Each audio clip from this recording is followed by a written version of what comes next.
My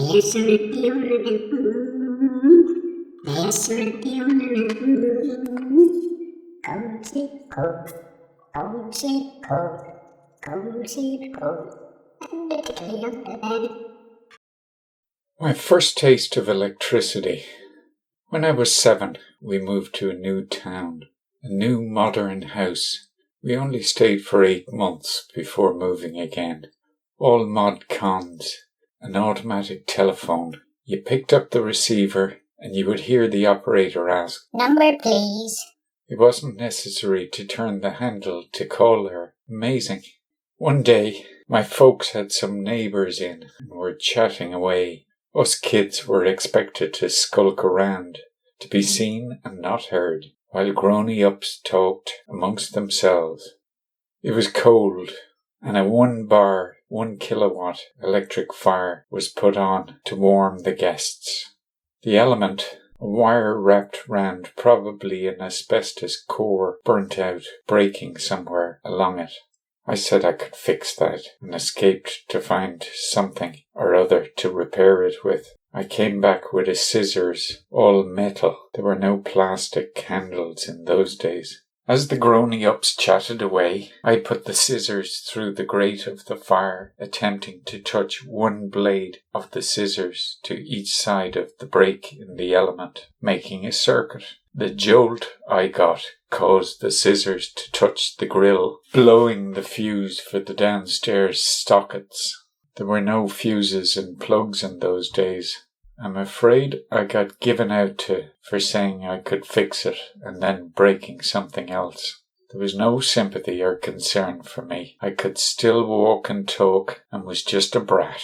A number of years ago, I got an optical microscope.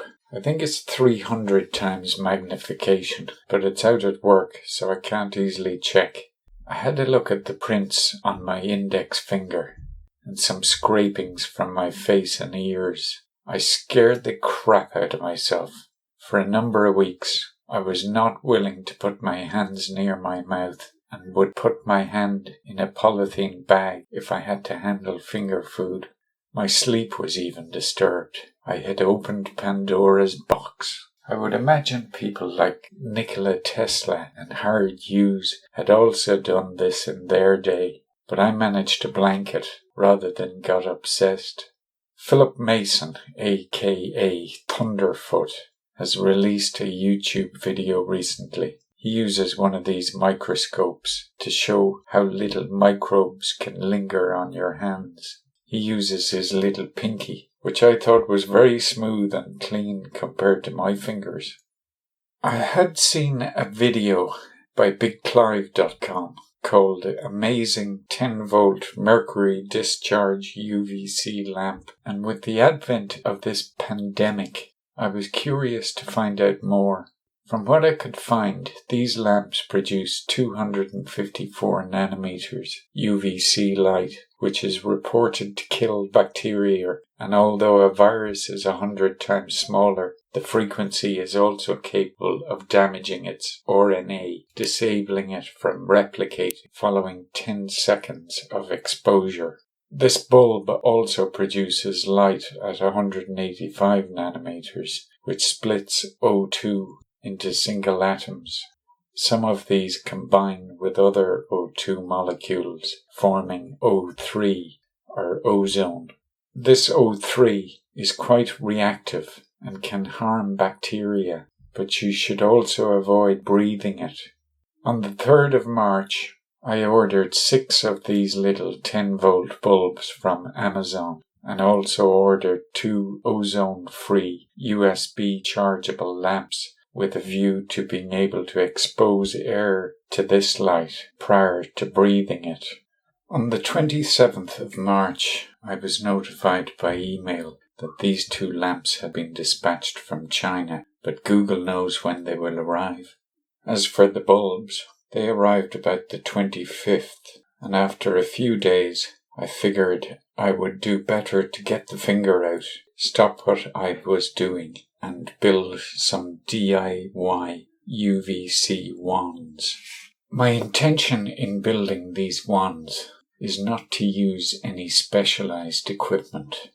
this is to be a Heath Robinson string and ticky-tack type project, whilst ending up with something functional, expedient and fit for purpose. Hopefully this will be the result. The mechanical parts are whatever is to hand. The screw that mates with the centre connector of the screw-in bulb could have done with a small compression spring to maintain contact, but I got it working regardless. Many thanks to Big Clive for a starting point with the electronics/electrics. Maybe I misinterpreted some of what he was saying, but if you have the confidence to fix an electric fire with a scissors, then you quickly discover the steps you can or climb or else fall back. I am anxious about playing with these bulbs, however, on 2 counts. Firstly, I looked up what I could find on the computer search engines. Don't seem to be all one would expect of them. They had a potential to being a great source of shared information, but are more and more becoming a targeted shopping catalogue. From what I could find on forums and the like, a number of people had bought these bulbs and had either given up on getting them to work or destroyed them. I only have 6 bulbs, and in the current climate I don't want to damage them. My second reservation is in the past I have had a couple of accidents with UV lamps.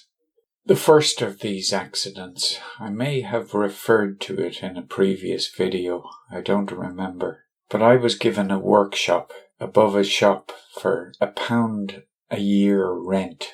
There was equipment and tools there, some of which I didn't have.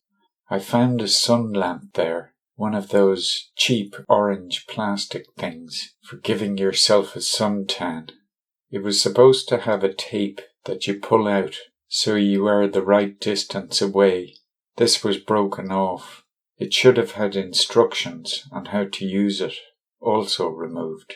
It should have had little goggles to shield your eyes, also missing. But it turned on. I had never seen one before and knew nothing about them. So I sat at a bench for an hour, working away, with this thing as close to me as I could get it. I reckoned if I did this for the next week or so, while there, maybe I would be nice and brown, and not the pasty piglet colour of us Caucasians, who don't spend a lot of time outdoors. Maybe this was cheating, or just killing 2 birds with 1 stone. I left there at 6 p.m. At 9 p.m. I had a bath and started to feel nauseous, so went to bed. I was woken a couple of hours later, but couldn't open my eyes. The pain was too great. It's like drinking alcohol. By the time you realize you have drunk too much, you have probably consumed more that hasn't yet affected your system. Shit, I'm fucked. I was brought to the Eye and Ear Hospital, treated with antibacterial drops and a muscle relaxant, blindfolded and told it would take 36 hours to know if I had lost my sight. I survived. For 2 months, I had to wear 2 pairs of dark glasses when outdoors, as the light was painful. My face for a while also looked like I had covered it with glue and dipped it into a bowl of potato crisps. Some other people found my condition unsettling, but every experience is a new facet and perspective and makes for a richer life. These things are sent to test you and make you strong, some would say. This was not a life-changing experience, only a temporary hiatus. Nevertheless, I could not sustain a focus on small, glistening items for a number of years and had to change profession, such as it was. If you do have a life-changing event in your life, as many of us do now, we get distracted, we forget. We are so engrossed in something or other that we revert to the old normality. Then suddenly our new reality hits us like a ton of bricks. Again, this is normal. We will adjust and find familiarity in whatever life throws at us. Don't worry, be happy. The second incident I had with UV. As I said, I had to change profession. I used to make jewellery. I liked making the stuff and the craft, but I hated the notion that what I made was used by people for self-adornment, and I was not enamoured by people who threw patronage on craftspeople, expecting reciprocal brown-nosing in return. Maybe my astral projecting didn't allow me to embrace the patheticness of real life. So I took to working on machinery, bigger things. A week's work and you could lift it rather than hold it in your hand. I moved from non-ferrous to ferrous, which needed painting to keep the rust away. I bought one of these cheap orange plastic sun lamps. Not Google forbid to get a suntan, but right or wrong, I reckoned it would cause spray paint to dry quicker. There was a spare bedroom in the house I was renting at the time, where I had cardboard and hooks made from coat hangers, where I would spray parts, then expose them to UV and spray them again. In that room there was also an upper back window, which I had some wooden ramps up to, so the 2 cats I had at the time could come and go. Needless to say, there was no internet or Amazon. Specialist equipment or tooling was hard to come by and overpriced. Most stuff you could get here was overpriced seconds or obsolete. I was going to London to get some tooling and supplies. I would take the boat train, bring a sleeping bag with me. On the train, I would take the baggage down from the overhead netted storage rack and place it on my seat, then climb up instead and get a night's sleep, then arrive in London refreshed the next morning. It worked for me. Shortly before leaving on my trip, having left out enough dry food for the cats until my return, I discovered one of them had either shat or pissed in the house. They usually do this because either it's raining outside or there is some feral moggy out there that they are avoiding a confrontation with. The guilty one is well aware that there may be consequences. If I caught her, I would rub her nose in it, then throw her out the back door. The guilty cat, on this occasion, I managed to chase up the stairs, under the bed, and out the window without catching her. I cleaned up her mess and was about to leave for London. I could smell burning. I went upstairs just to look out of the window and reassure myself where the fire was before leaving. Nothing.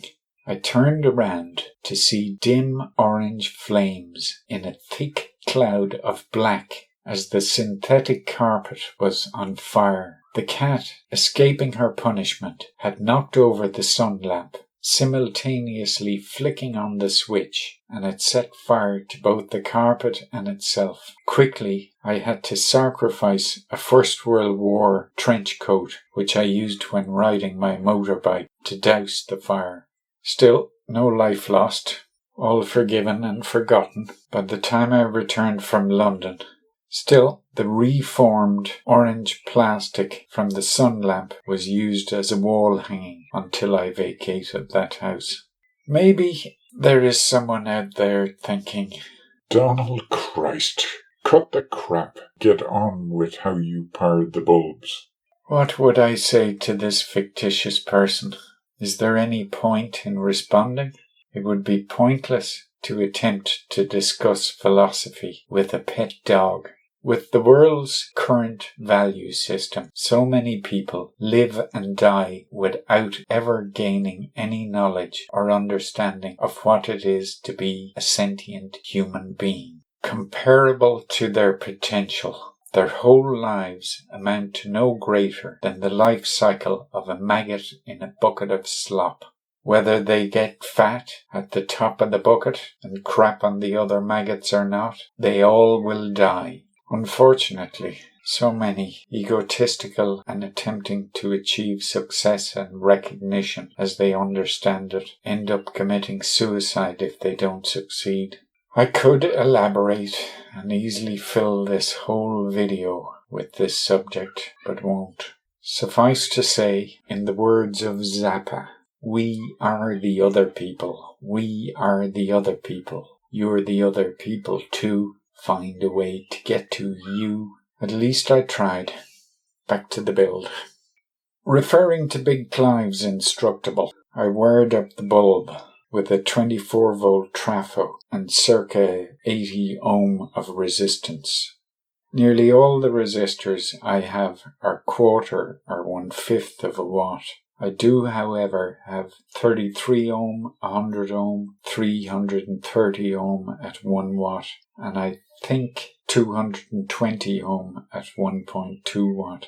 So to make up the 80 watt, that was two 33 ohms and a 100 ohm in parallel. So working on the laptop computer, 33, then the 1 over x button, plus 33, 1 over x again, plus 100, 1 over x again, equals, and 1 over x again gives 14.16 ohms. Put this in series with two 33 ohms, and you end up with 80.16 ohms.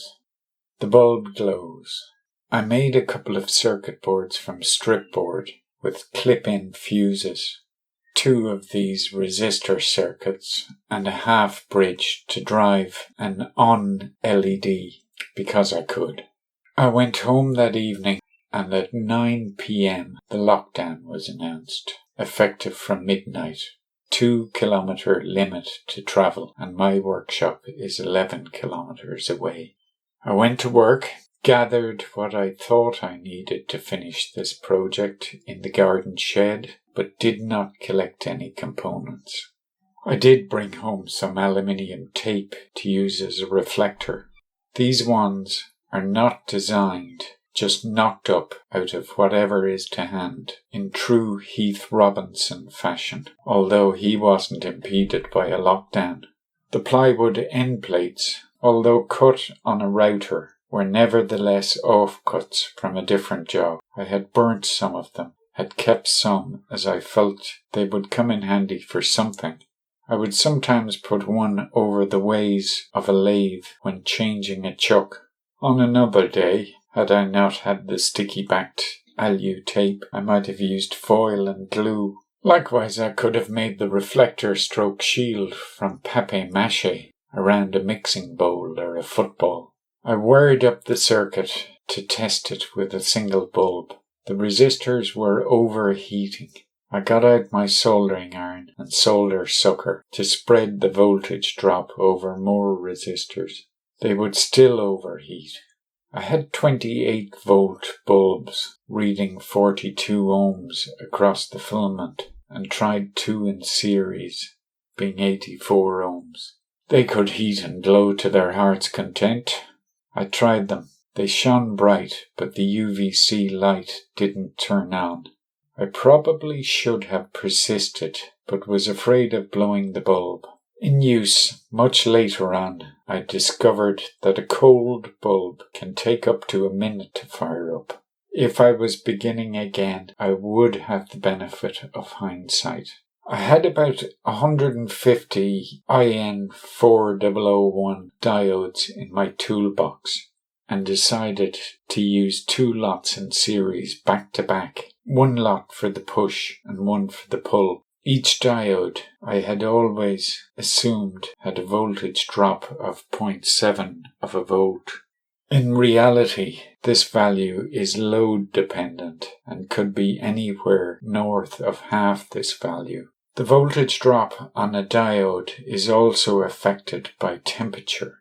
When younger, we had gas fires at home. You could sit at a comfortable temperature, then stand up to the dizzying heat of a much higher temperature, where all you want to do is fall back into your chair.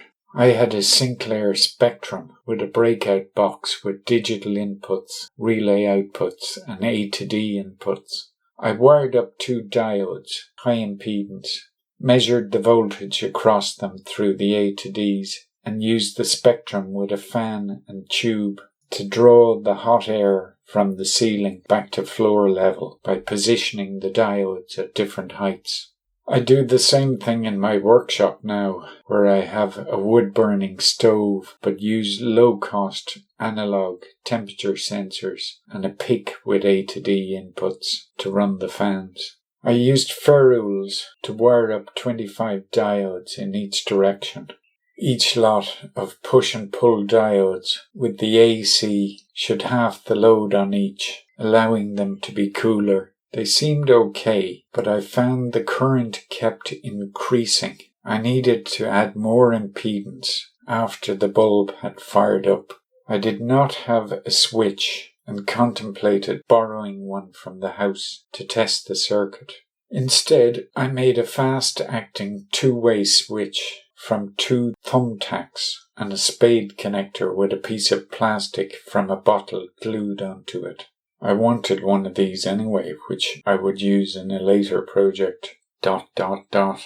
All seemed to work. Next, an excursion to work to collect more stuff. I am actually in a category that is permitted to go to work, but would rather stay put if I can manage to. This virus will not be eradicated from the planet until all those who are interacting have contracted it, and all those who stay put keep away until after that time. If those people who are self-isolating lose their bottle and venture out, then it all takes longer. The spread has to drop below 0.8. If this means rice, water and the odd multivitamin for 6 months, then bring it on. I can, even if you can't. Challenge or dare. If a pen and paper can become crazy gadgets with levers, string and knots, then bring it on. I gathered what I thought would do. Relays, switches, wire, stripboard, resistors, a few more tools, and a reel of 5,000 diodes. I needed 216 diodes and didn't wish to mix brands in the same circuit. I used 27 diodes in series for each direction on a strip board and fitted some jumpers so as to be able to select the number actually needed. I ended up using 25 each way for each of the bulbs. The idea of using the circuit board was to squash everything into the recycled plastic boxes for housing the components.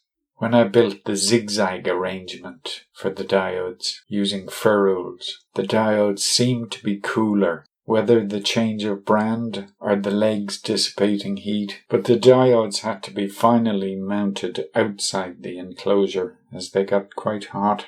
After the discharge from the lamp begins, my idea was to switch in additional resistors, limiting the current to circa 300 milliamps. Without doing this, the current will keep rising beyond 1 amp until I switched it off.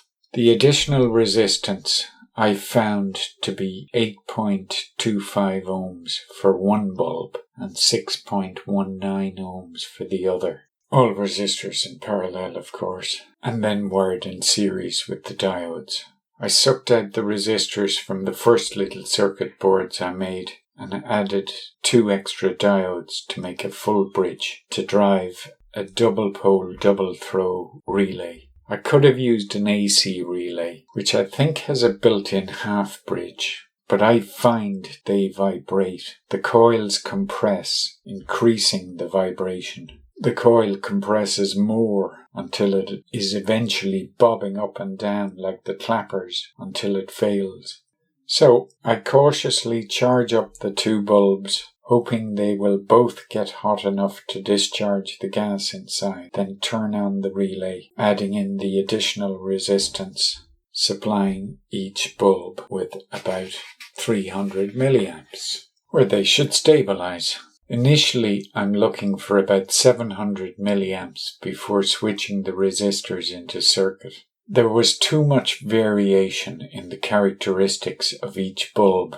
Plus, the 30 VA trafo was only giving me 1.25 amps, which would be 625 milliamps per bulb if equally shared. I got rid of the relay and used 2 independent switches. Maybe if I had a third switch, to isolate one circuit until the other bulb had been stabilized at 300 milliamps, and then fire up the second bulb. I needed to change the trafo to 60 VA. I have some 60 VA trafos at work. I wired up two 30 VAs in parallel and have a working unit. I'm field testing this, but have offered it to someone else who can get more value from it. I may get to work on a Mark II with a microcontroller and current measuring to automatically charge up the bulbs, or maybe someone else may and refer to it in the comments. Last night I ate what was probably my first UVc irradiated chicken. Very tasty, and I did, as always, spare a thought for the poor bird whose life was given to sustain me. The stories about my past experience with UV are not parables. They were real life, so use extreme caution and beware of reflected light from surfaces also. Ozone is also harmful to the respiratory system, so avoid. It smells a bit like an old photocopying machine. There are bulbs which block the frequency that breaks down oxygen, forming O3.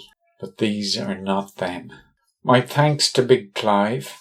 We reach greater heights by leaping from the shoulders of giants. Without his video, I would never have got this far with these bulbs. I will render this video, which takes about an hour, then watch it. If there are not too many mistakes, and it makes me smile, I will post. If you managed to watch it this far, thank you. If you think others may be interested in it, then please push something on your computer or screen. This is the only way YouTube's algorithm will make it available to other people. Pretend your finger is like a rocket and go for the target. The power is now in your hands. Thanks for watching, listening, and understanding.